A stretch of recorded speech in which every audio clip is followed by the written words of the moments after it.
वज़ीर आज़म शहबाज शरीफ जी कतर के अमीर मोहम्मद बिन अब्दुर्रहमान अल सानी से मुलाकात बेतरफ़न लागापन समेत वापार और सीड़पकारी ते ख़यालन की डेवज बिनी मुल्कन विच में तवनाई सकाफ़ती शोबन में सहकार वधाइण ते भी ॻाल्हि ॿोल कई वई।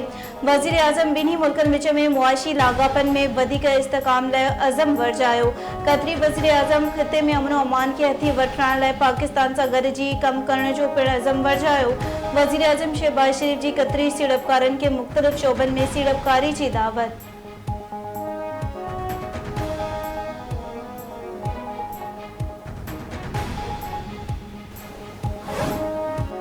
अमेरिकी कांग्रेस मेंबर्स जो खत पाकिस्तान के अंदरूनी मामलन में मुदाखलत करार।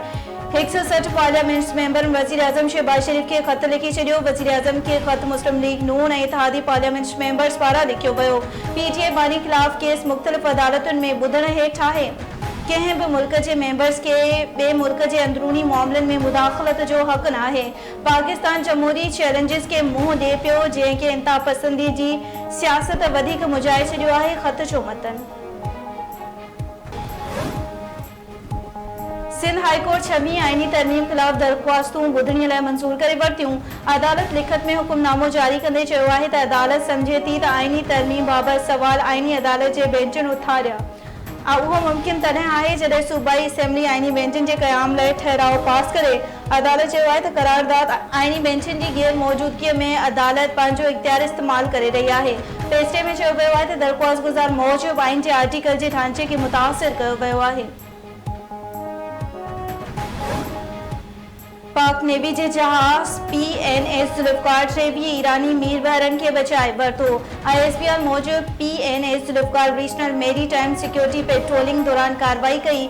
PNS जुल्फ़िकार के अमले जख्मी ईरानी मलाहन के तिबी इमदाद दिनी।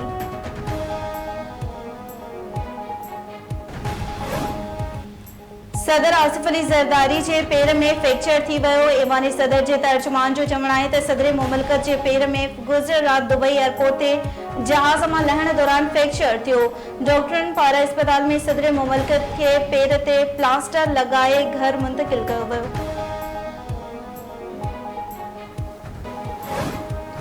PTI बानी के वज़ीर आज़म की कुर्सी ता हटाने में अमरीका जो किरदार न है। अमरीकी तर्जमान मैथ्यू मिलर चयो आहे त पाकिस्तानी सियासत जो मामलो अवाम के कानून और आईन मूजिब तय करणो आहे। PTI बानी खिलाफ कानूनी कार्रवाई पाकिस्तानी अदालतुन जो मामलो आहे।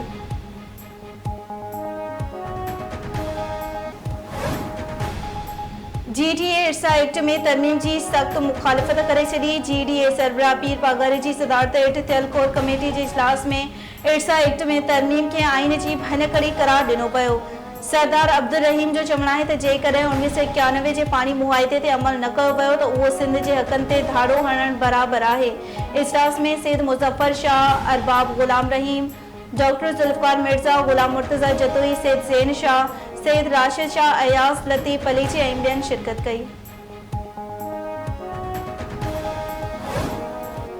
वफाकी घरू वज़ीर मोहसिन नकवी चयो आहे त पाकिस्तान पहुचण ते सिख यात्रियुनि जी वीज़ा फीस न हूंदी। सिख यात्रियुनि के अधु कलाक अंदर एयरपोर्ट ते वीज़ा मिली वेंदी। पाकिस्तान में अमरीकी पासपोर्ट रखंदड़ सिख यात्रियुनि लाइ वीज़ा ऑन अराइवल की सहूलत मौजूद है। हू चाहिनि था त 1 साल में 1 लाख सिख यात्री हिते अचनि। उन्होंने 124 मुल्कन की वीज़ा फ्री करे छड़ी है। घरू वज़ीर मोहसिन नकवी से अमरीका खां आयल सिख यात्रियुनि के 44 रुकनी वफ़द की मुलाकात।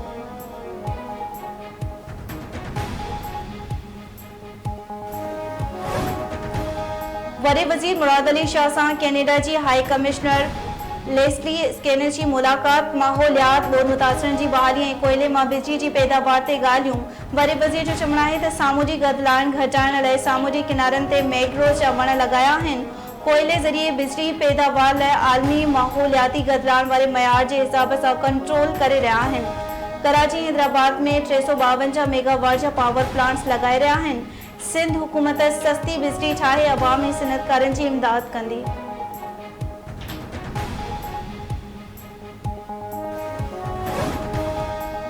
पेट्रोलियम शयुनि के अघन में घटताई जो इम्कान। ज़रियन मूजिब पेट्रोलियम शयुनि के अघन में 2 खां 3 रुपया फी लीटर ताईं लाथ थी सके थी। पेट्रोलियम शयुनि के अघन की हतमी मंजूरी वज़ीर आज़म ॾींदो, जंहिं बाद नोटिफिकेशन जारी कयो वेंदो।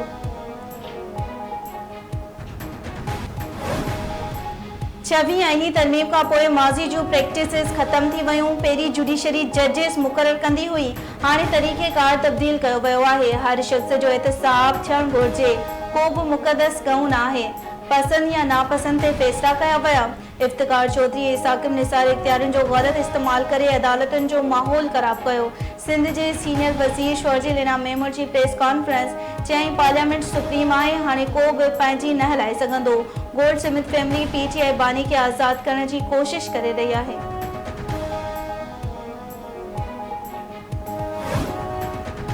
मटियारी वेझो सेखाट स्कूल जे 7वीं जमायत जे ॿिनि शागिर्दनि शमसी तवनाई ते हलंदड़ ॿेड़ी जो मॉडल तैयार करे वरितो। संदन मॉडल मक़ामी माण्हुनि जी तवजो जो मर्कज़ बणियल।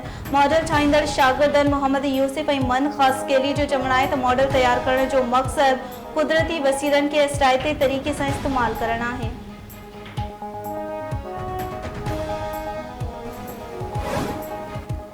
सख्त थधि सबबि मुल्क में 2 महीननि लाइ सीएनजी स्टेशन्स बंदि करण जो फ़ैसिलो। घरेलू पापेदारनि खे गैस फ़राहमी यकीनी बणाइण लाइ फ़ैसिलो कयो वियो। सुई नॉर्दर्न गैस कंपनी लिमिटेड हिदायत कई आहे त 1 दिसंबर खां 31 जनवरी 2025 ताईं सीएनजी स्टेशन्स बंदि रखियूं वञनि।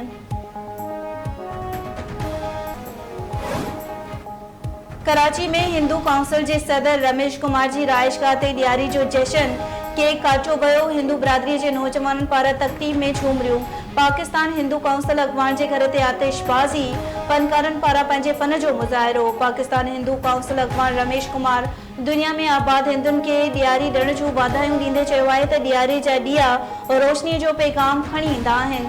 कराची प्रेस क्लब में भी ॾियारी जो केक काटियो वियो। वज़ीर आज़म सदर आसिफ अली ज़रदारी, पीपुल्स पार्टी चेयरमैन बिलावल भुट्टो ज़रदारी ऐं सेनेटर शेरी रहमान पारां हिंदू बिरादरीअ खे ॾियारी जे ॾिण जूं वाधायूं।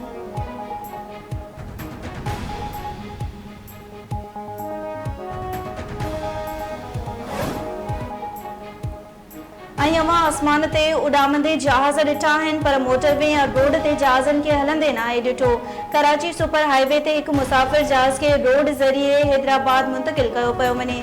सिविल एविएशन अथॉरिटी जे तर्जुमान मूजिबि 737 पॉइंट जहाज़ 1991 में PIA में शामिल थियो ऐं 2014 में रिटायर थी वियो। हाणे जहाज़ खे हैदराबाद आंदो पियो वञे। NOC न मिलण ते मोटरवे पुलिस जहाज़ जी मुंतक़िली खे रोके छॾियो आहे।